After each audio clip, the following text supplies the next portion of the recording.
Hello, my name is Kendra Park, and I am a mass communications major. Today I will be talking about immigration, specifically illegal immigration. I chose this topic because it's a hot topic in the news, and I want to learn more about the issue and then share what I learned with everyone else. Now, the image that I have displayed here is just my vision of what immigration is. Um, when I think of immigration, I think of people jumping the border and then border patrol, stuff like that. Throughout this podcast, we will be discussing who is considered an illegal immigrant, facts about immigrants in the U.S., the two sides of the issue, history of people immigrating to America, and then what the future might hold for immigrants, such as Trump's plans for immigration once he is in office. So, an illegal immigrant or an illegal alien is a foreigner who enters the U.S. without an entry or immigrant visa. It's especially a person who crosses the border by avoiding inspection or who overstays the period of time allowed as a visitor, tourist, or business person. Other facts are the number of illegal immigrants in the United States may be as high as 20 million people, almost double the official estimates of 11.1 million of March 2005. That is a very old date, 12 years old, but it does help to give you a little bit of an idea. The U.S. civilian workforce included 8 million unauthorized immigrants in 2014, accounting for 5% of those who were working or were unemployed and looking for work. Mexicans made up 52% of all unauthorized immigrants in 2014, though their numbers had been declining in recent years. 6 states accounted for 59% of unauthorized immigrants in 2014. Those states include California, Texas, Florida, New York, New Jersey, and Illinois. Now, the two sides of the debate, the issue, include those who don't really see an issue with illegal immigration and those that really see an issue with illegal immigration. There's really no in between. So, people on the side that don't really see an issue with it, I'm going to discuss two reasons why they don't really see an issue. One is that immigrants do jobs that Americans won't. Now, it's not saying that Americans won't do it. It's that they're jobs that they don't necessarily want to do. Jobs that are dirty or underpaid. Immigrants don't seem to have an issue with doing these jobs because they're desperate. They will do anything that they need to do.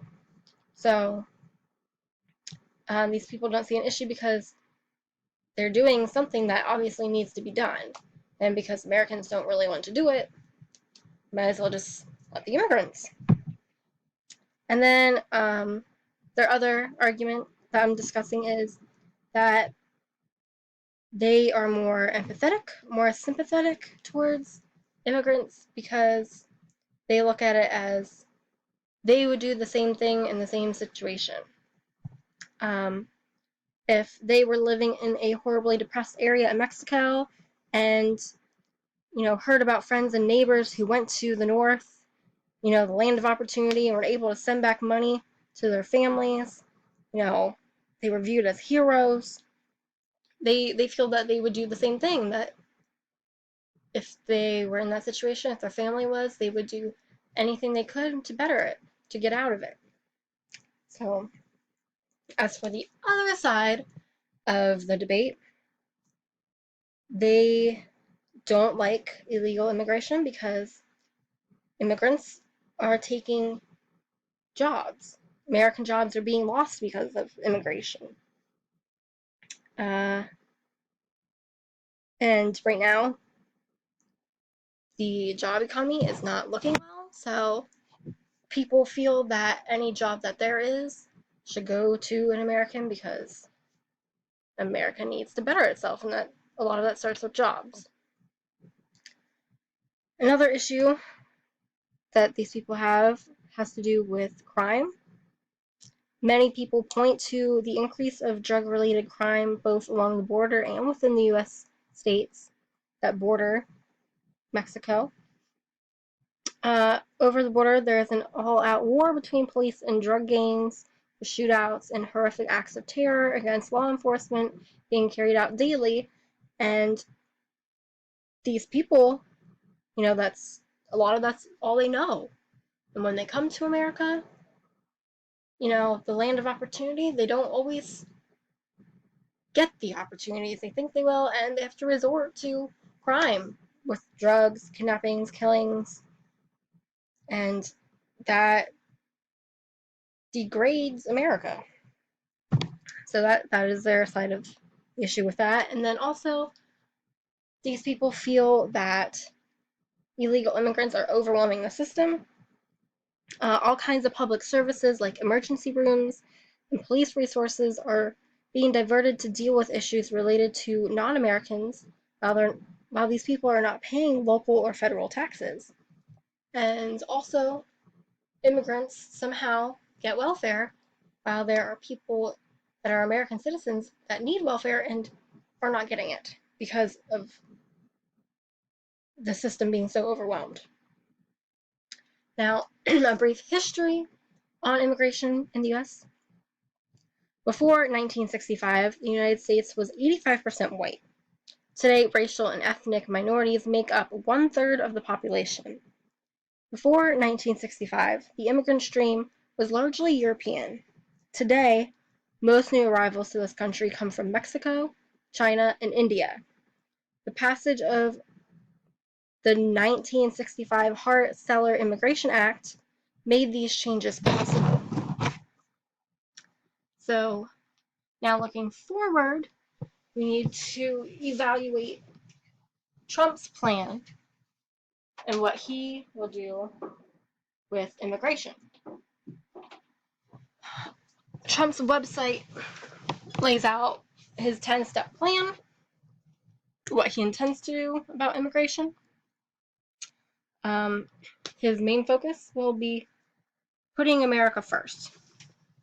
So, number one, he wants to begin working on an impenetrable physical wall on the southern border on day one, and Mexico will pay for it. 2, end catch and release. Under a Trump administration, anyone who illegally crosses the border will be detained until they are removed out of our country. 3, move criminal aliens out day one in joint operations with local, state, and federal law enforcement. He will terminate the Obama administration's deadly non-enforcement policies that allow thousands of criminal aliens to freely roam our streets.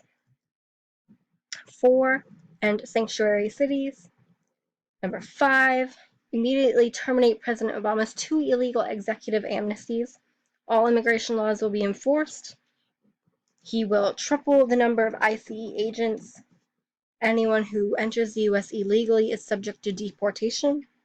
That is what Trump feels that is what it means to have laws and to have a country.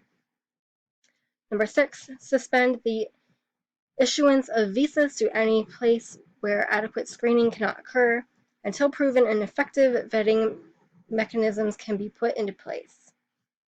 Ensure that other countries take their people back when the U.S. orders them deported. Number 8, ensure that a biometric entry-exit visa tracking system is fully implemented at all land, air, and sea ports. Number 9, turn off the jobs and benefits magnet. Many immigrants come to the U.S. illegally in search of jobs, even though federal law prohibits the employment of illegal immigrants. Number 10, reform legal immigration to serve the best interests of America and its workers, keeping immigration levels within historic norms. So, with that being said, that is everything that I have learned, and I just want to end with stating my brief opinion on the issue. To make it brief, I will just say that I tend to lean more towards Trump's opinion. I feel that we should put America first.